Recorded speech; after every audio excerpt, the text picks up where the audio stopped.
Dando início aqui à nossa segunda questão, tá? Essa questão daqui vem bem a calhar, porque hoje teve uma discussão por parte de alguma das colegas de vocês aí, a menina da arquitetura, que eu não estou lembrado qual é o nome agora, ela perguntou sobre aquela questão ali que a gente tinha feito, utilizado ali a nossa referência para fazer os nossos vetores. E essa questão daqui, ela vem bem a calhar por causa de quê? Porque a gente vai ter um problema similar, entendeu? A ideia é basicamente a mesma, né?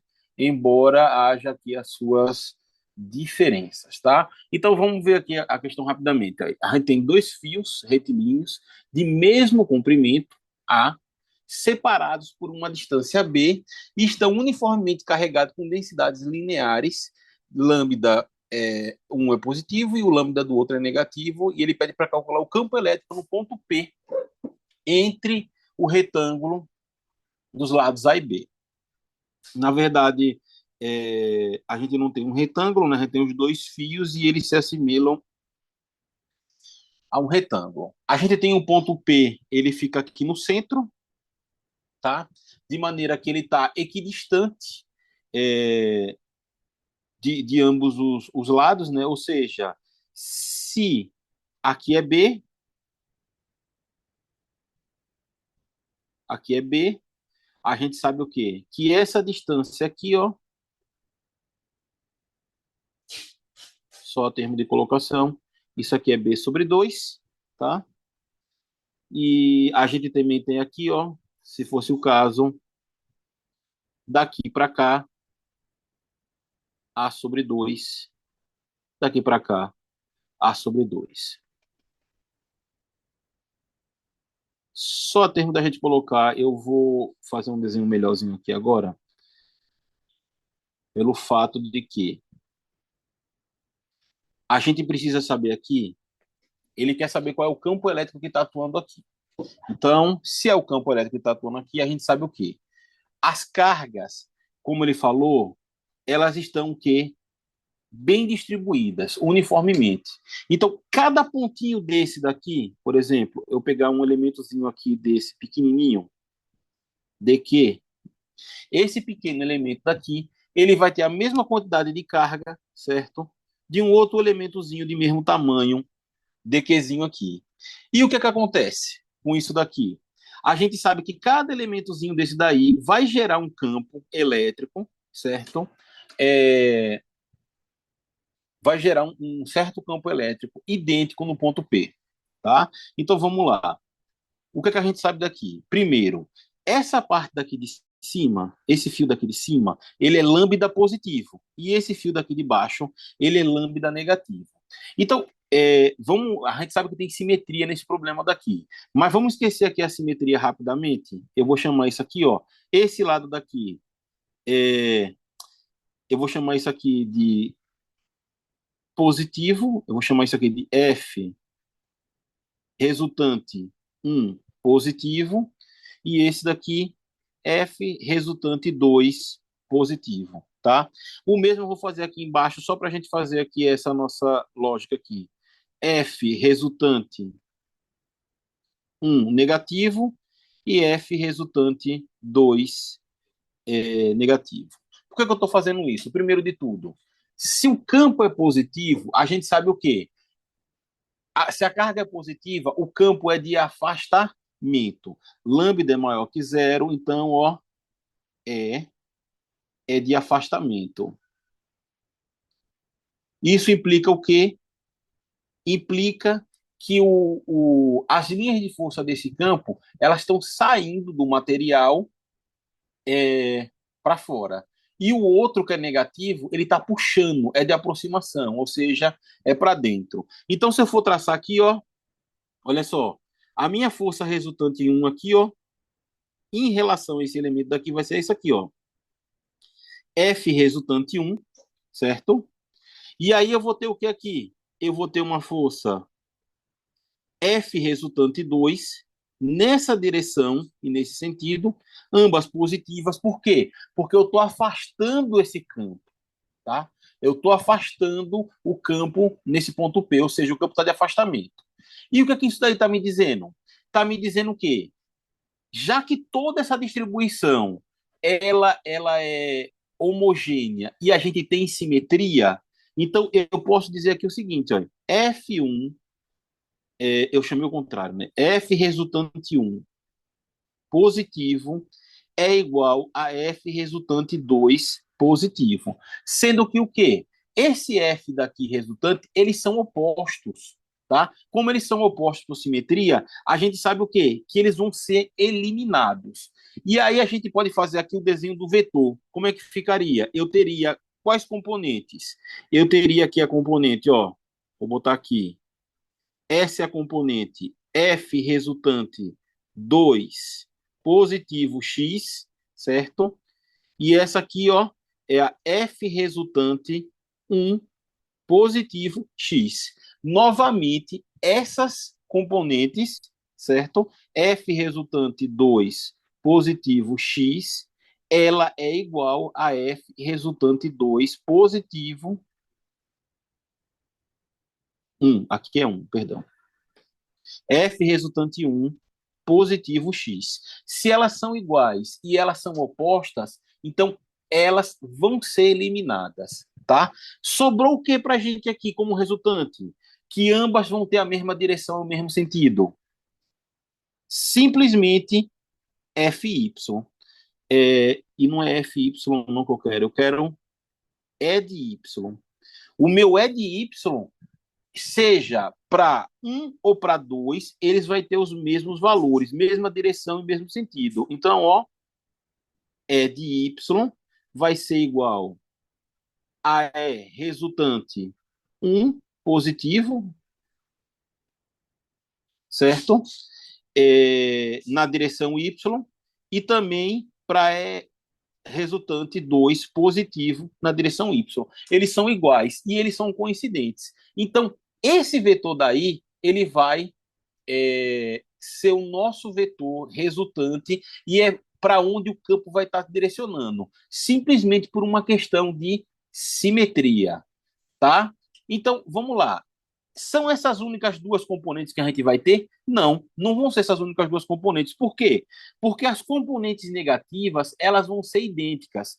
Agora, eu vou refazer o desenho aqui embaixo, só para a gente não perder, ó. Aqui é o ponto P, novamente. Só que aqui eu vou ter o seguinte, ó. Essas forças elas vão ser de aproximação em relação ao fio com distribuição de carga negativa. Então, isso aqui vai ser F resultante 1 negativo. E aqui, F resultante 2 negativo. Novamente, eles são idênticos e eles são simétricos e opostos, de maneira que elas se cancelam. O mesmo vai acontecer com a componente F resultante 1 negativo x e F resultante 2 negativo x. Sobrando quem para a gente? Sobrando novamente. Eu estou colocando F toda hora, mas a gente sabe, eu queria escrever tá? E, bom, F leva a E, né? Então, o nosso E resultante para o fio de baixo ele vai ser o E de Y, e esse E de Y, ele vai ser idêntico, certo?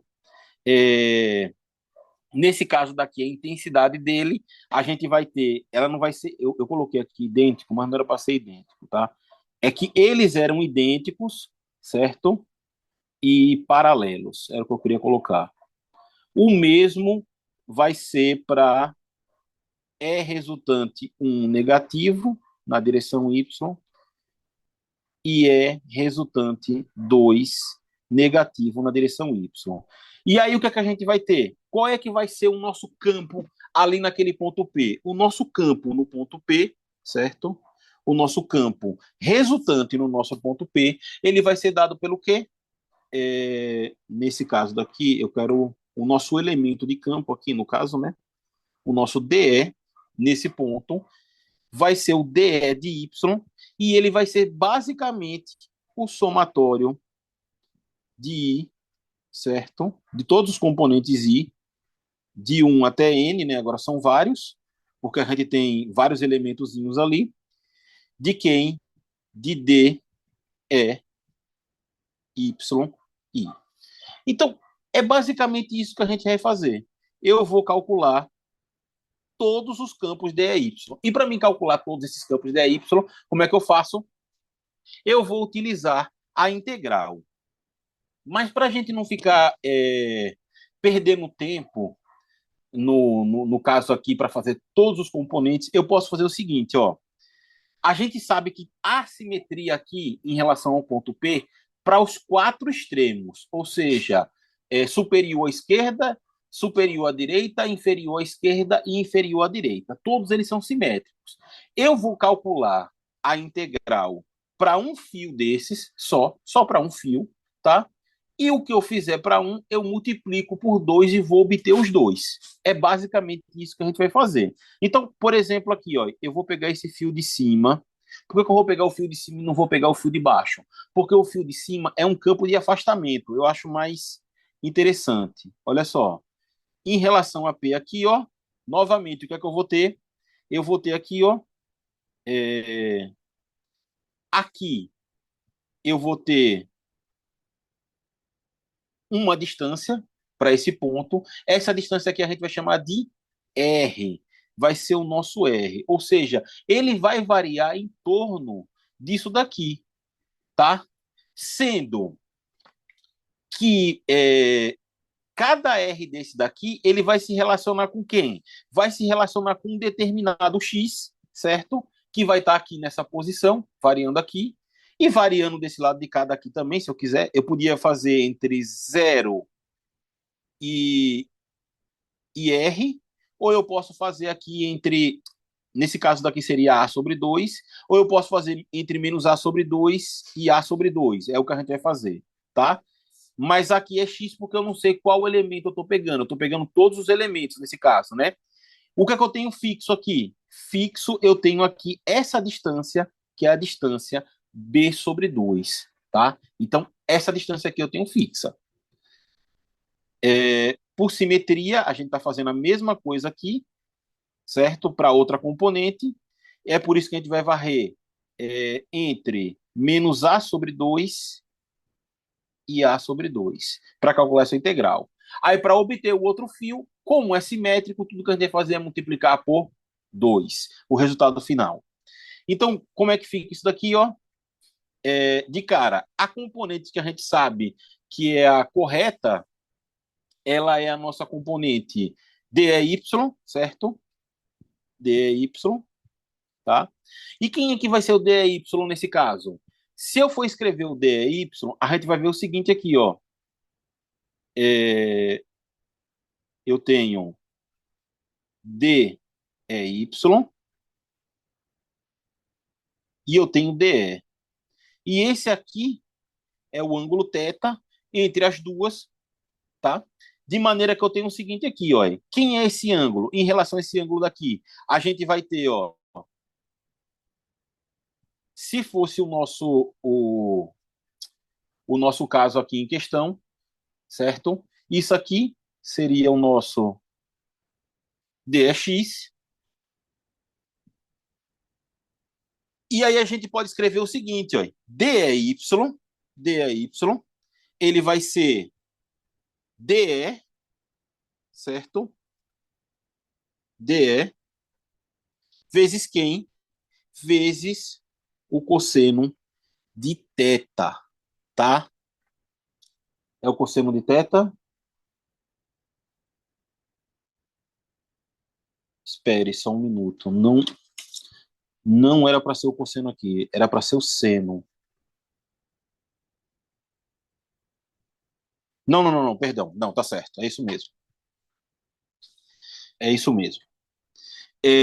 Como é que fica isso daqui? DEY é DE vezes o cosseno de θ, tá? Mas quem é que vai ser o meu DE? O DE, a gente sabe o quê? Que é em relação ao fio aqui, e aí a gente sabe que ele vai ficar sendo DEY é igual a DE, e DE, ó, fica 1 sobre 4π é zero. No lugar que a gente teria aqui a nossa carga de Q, o que é que eu vou ter aqui? Ó? Eu vou escrever dq, certo? Vezes quem, vezes o cosseno de θ, vezes o cosseno de θ, de maneira que a gente vai poder escrever aqui o seguinte, ó, quem é que é dq? A gente sabe que lambda é dq sobre dx. E a gente tem uma distribuição muito boa dessa, dessa carga, tá? Então, a gente sabe o que aqui, ó? Que dq vai ser lambda dx. A distribuição aqui, ela tá perfeita. De maneira que a gente pode escrever aqui, ó, que dy vai ser igual a 1 sobre 4π é zero. No lugar de dq, quem é que eu vou ter? Eu vou ter lambda dx. E agora a gente vem aqui, ó, quem é que tem que ser o nosso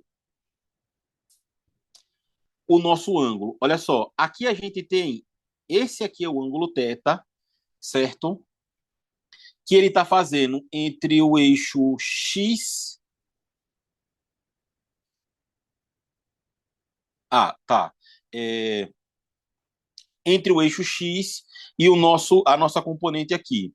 Então, em relação a esse ângulo daqui, nossa, o que foi que eu fiz aqui? Isso aqui era para dar seno e eu não tô vendo aqui. Só um minuto. Primeiro eu vou pegar aqui quem é o nosso R, tá? R aqui, se a gente for ver essa componente, vai ser quem? Fazendo um cálculo de R. R ao quadrado. Resultado desse triângulo daqui vai ser igual a x ao quadrado, que são os elementos aqui de qualquer um desses lados, mais esse ponto fixo aqui, que vai ser b sobre 2, b ao quadrado, nesse caso daqui, sobre 4. De maneira que a gente pode escrever também aqui, ó, isso aqui implicaria que o nosso R é igual a x ao quadrado, o nosso R é igual a x ao quadrado mais b ao quadrado sobre 4 elevado a meio. Mais para frente a gente vai necessitar disso, tá? Agora deixa eu ver por que é o seno e não o cosseno. Para cá, para cá.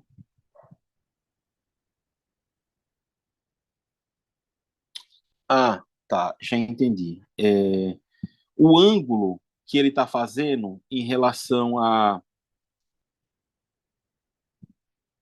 ele não está aqui, tá? Perdão.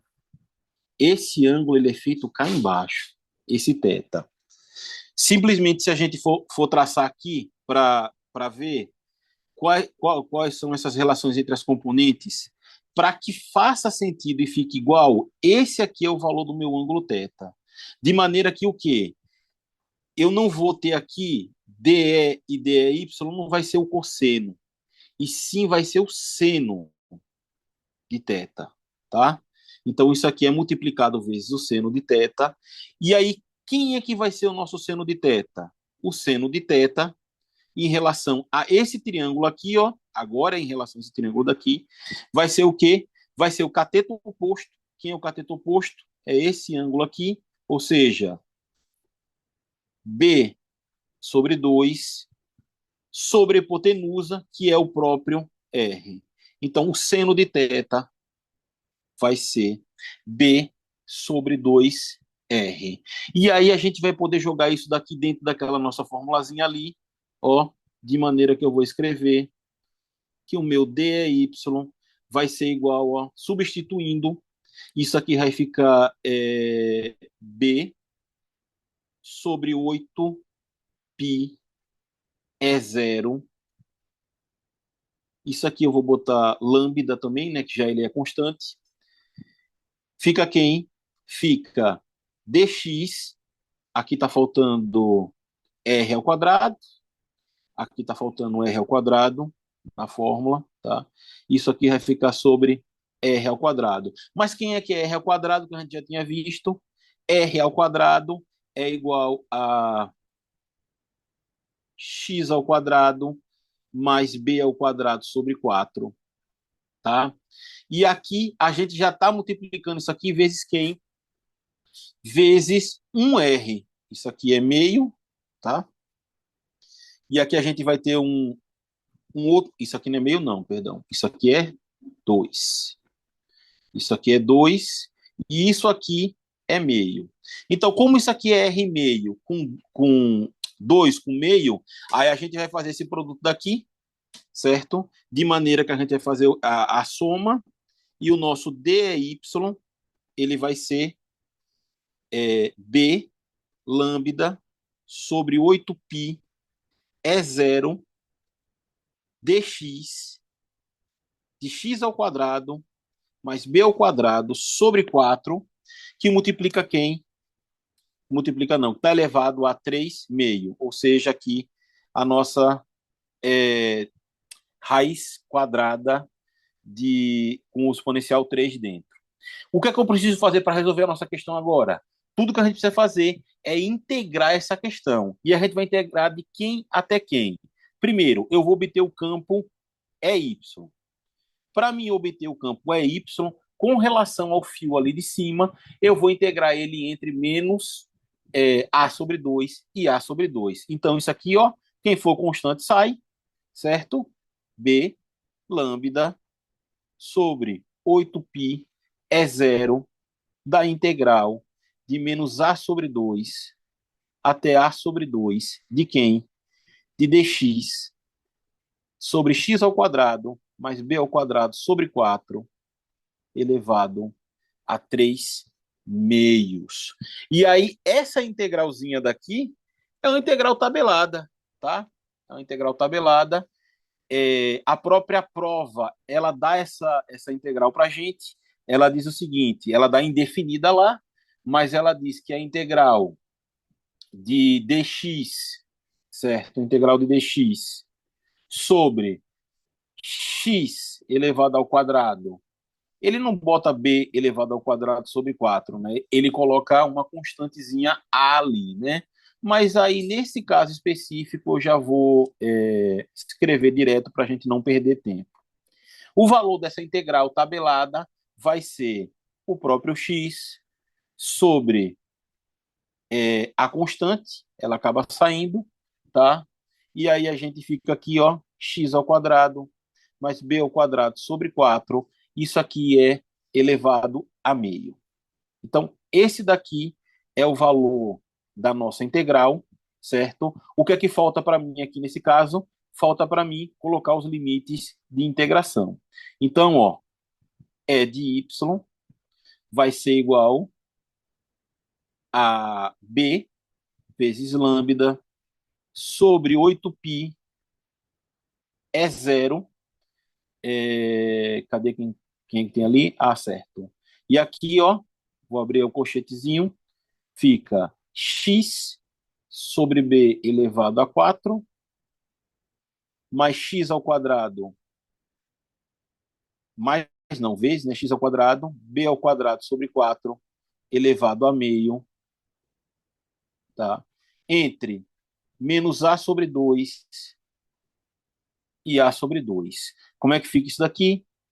O meu E de y vai ficar igual a b lambda sobre 8π é zero. E aqui vai ficar, ó, nesse caso daqui, a gente vai ter a seguinte simetria. Isso aqui vai ficar. Eu vou colocar aqui simplesmente, só para a gente não se enganar. A sobre 2 eu vou escrever 0,5 A sobre B ao quadrado sobre 4. E aqui fica, ó, A ao quadrado sobre 4 mais B ao quadrado sobre 4, certo? Elevado a meio.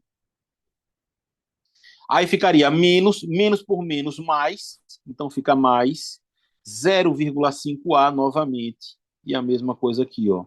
B ao quadrado sobre 4, A ao quadrado sobre 4, mais B ao quadrado sobre 4, elevado a meio. Isso aqui vai dar para a gente o seguinte, ó. E de y vai ser igual a B lambda sobre 8π é zero. Meio mais meio vai dar um, né? Já que a gente vai ter aqui o mesmo denominador, isso aqui vai ficar A, certo? Sobre quem? Sobre B ao quadrado sobre 4. B ao quadrado sobre 4. Aqui eu vou abrir o parênteses. Vai ficar quem? A ao quadrado sobre 4 mais B ao quadrado sobre 4. Mesmo denominador. Acaba aqui. Não, posso fazer mais um passozinho. Olha. Ele está dentro da raiz aqui, certo? Do meio. Eu posso botar o 4 em evidência e a raiz de 4 é 2. Então eu boto ele para fora como sendo 2. Então a gente escreve aqui, ó, de y vai ser igual a b lambda de 8π é zero, que multiplica a sobre b ao quadrado sobre 8, já que eu tirei dali dentro da raiz. Isso aqui fica a ao quadrado mais b ao quadrado dentro da raiz. Dá para cortar alguém aqui? Dá para cortar. 8 com 8 corta. B ao quadrado com B corta. De maneira que a gente sobra aqui quem? Sobra que y vai ser igual a lambda sobre π é zero. E aqui a gente vai ter a seguinte componente, ó, A sobre B, que multiplica A ao quadrado mais B ao quadrado dentro da raiz. Aqui está a nossa solução para um único fio, tá? Mas ele quer saber qual é o vetor campo resultante, certo? No ponto P. Para eu saber no vetor no ponto P, eu preciso fazer o quê? Eu preciso das duas componentes. As outras componentes vão dar, no caso do negativo, vai dar o mesmo valor, sem qualquer diferença, certo? Vai dar o mesmo valor. De maneira que a gente pode escrever o que aqui? E de P simplesmente vai ser duas vezes esse E de Y que a gente encontrou aqui. De maneira que o vetor campo elétrico nesse ponto P ele vai ser igual a 2 lambda A sobre π é zero B, abre parênteses, A ao quadrado mais B ao quadrado dentro da raiz. Está aqui o nosso vetor resultante no ponto P. Essa questão daqui, ela parece difícil? Parece um pouco difícil, mas ela não é difícil, entendeu? Ela é uma questão simples. A grande dificuldade aqui só reside em saber que todos os vetores que vão estar atuando aqui, eles são simétricos, com exceção do eixo Y, do vetor do eixo Y. E aí, todos os vetores do eixo Y, eles vão estar coincidindo aqui, certo? De maneira que o vetor resultante vai ser dado pela soma de cada um desses vetores por quadrante. Por exemplo, esse aqui é o quadrante superior positivo. A gente pode calcular. Eu posso calcular aqui de 0 a menos A sobre 2. Eu vou encontrar um valor, certo? E aí, simetricamente, de 0 a A sobre 2, eu vou ter o mesmo valor, tá? Da mesma maneira, a gente vai fazer aqui, ó. De menos A sobre 2, certo? De menos A sobre 2 até 0 e de 0 até A sobre 2. Então, eu poderia calcular só um desses lados e multiplicar por 4 depois. Daria a mesma coisa, tá? Mas essa questão daqui, ela é bonita e é uma coisa que certamente vai cair na prova de vocês. Algo similar a isso aqui, ok? É, ainda tem 8 minutos nessa parte da aula. Vamos avançar aqui para a próxima questão, para a gente ver se consegue terminar ela agora e só fazer a última questão na parte final aí da aula, ok? Então, vamos lá. Essa questão aqui, ela fala o seguinte, ó, essa questão aqui, ela já é mais... Não é nem que ela é difícil, mas ela exige um certo cuidado. Uma distribuição de carga esfericamente simétrica tem densidade volumétrica de carga não homogênea. Ele sempre coloca isso como não homogêneo, ele nunca dá uma facilidade. Então, a gente tem aqui uma esfera certo? E a gente vai ter uma distribuição de carga que simplesmente ela vai ter uma relação com a distância, tá? Na medida que quanto mais a gente avança essa distância, essa densidade vai diminuindo. Pode vir da própria expressão. Então, quanto mais perto do centro, maior a quantidade de cargas, certo? Mas vai ter um ponto aqui que esse volume vai aplacar toda a carga. Então, ele diz aí que esse valor de ρ zero, ele é positivo e A é positivo. Então, a gente sabe que esse campo aqui, ó, ele está saindo da esfera. O nosso campo é, em qualquer ponto, ele vai estar saindo da esfera. Obviamente, esse campo, ele também não é homogêneo, né? Ele tem a mesma relação não, ele vai ter uma relação de acordo com a distribuição das cargas, tá? Então, vamos lá. Ele dá para a gente aqui, ó, que ρ ele vai ter uma relação com R, de maneira que ele vai ter uma constante, vai multiplicar uma exponencial de menos R sobre A. Como a gente já disse aqui, ó, ρ zero é positivo, se ρ zero é positivo, a carga é positiva, e esse campo é de afastamento. Ele diz que A também é positivo. Aí no item letra A, ele pergunta qual é a carga total da distribuição. Simplesmente isso, tá? Então, a gente vai calcular o valor dessa carga daqui nesse espaçamento. Então, como é que a gente faria isso daqui? Simplesmente a gente sabe que a densidade de carga, certo? Ela vai ser a carga, nesse caso daqui, a carga total, distribuída nesse volume. Eu não sei exatamente ainda quais são as suas dimensões, tá? Esse volume daqui a gente pode trabalhar ele de diversas maneiras. Eu posso trabalhar ele como sendo um volume suficientemente grande para abarcar toda essa carga, porque por mais que a exponencial vá caindo ao longo do tempo, ela nunca se torna zero, tá? Ela vai se aproximando o máximo de zero, mas ela nunca zera. Se eu pegar um pequeno volumezinho dessa esfera daqui, ó, um cubozinho aqui, tá? O que é que eu vou ter aqui? Eu vou ter uma densidade, né? A gente sabe que essa densidade depende do raio, e aí a gente vai ter aqui uma quantidadezinha de carga dentro desse volumezinho dV. Por que é que eu estou fazendo isso? Porque aqui, ó, o meu dQ vai ser ρ de R vezes dV. Para a gente calcular a nossa carga daqui. A dificuldade dessa questão aqui, a gente já fez outras questões dessa e não é difícil saber o que a gente está fazendo. A gente vai integrar no volume, certo? De maneira que a gente vai obter a carga Q total dentro desse volume.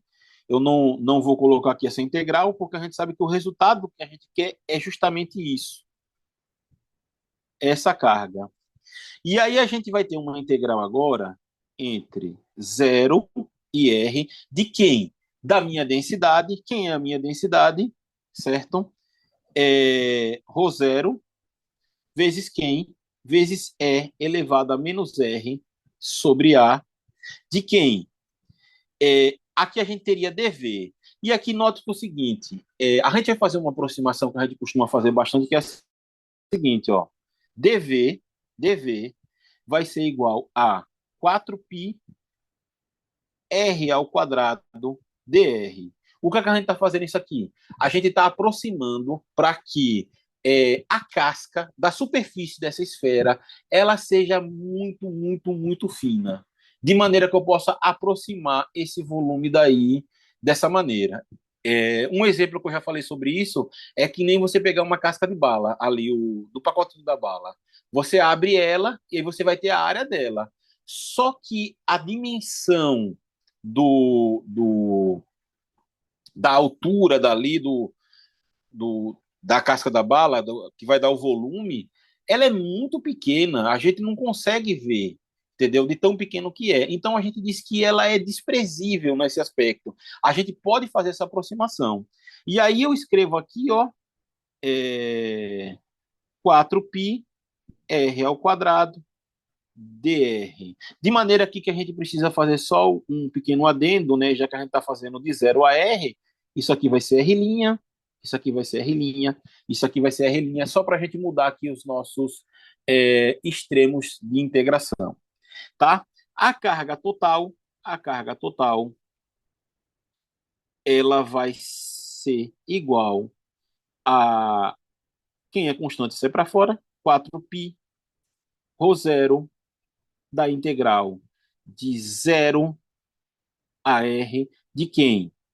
De R' ao quadrado de E elevado a menos R' sobre A dr'. Essa integral daqui, a gente acaba imaginando que ela é uma integral fácil de fazer. A gente olha para ela e diz, olha, tem essa relaçãozinha daqui entre a função exponencial e esse termo que está na nossa própria função exponencial. Então, isso aqui deve ser tabelado. Eu não me lembrava de cabeça qual era isso daqui. Eu tentei fazer uma transformaçãozinha. Antes, eu chamei U como sendo, vou chamar U', né? Como sendo, não, perdão, só U. U vai ser R' sobre A, tá? De maneira que a gente pode escrever que R' é igual a U vezes A, tá? E se eu derivo aqui, dr' vai ser du vezes A. Ou seja, eu posso dizer aqui que du